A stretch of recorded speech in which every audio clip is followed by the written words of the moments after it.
This video tutorial I will cover role method of Gregorian calendar class which accept calendar field and amount. Here I have defined the class Gregorian calendar demo. Here I have created Gregorian calendar object.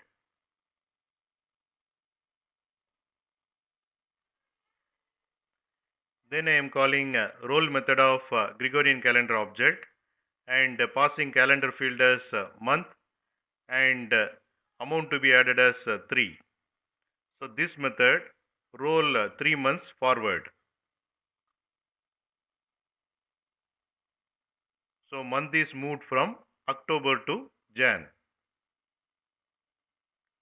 Then I am calling roll method and passing calendar field as year and amount as -10. So this method roll 10 years backwards because it is -10.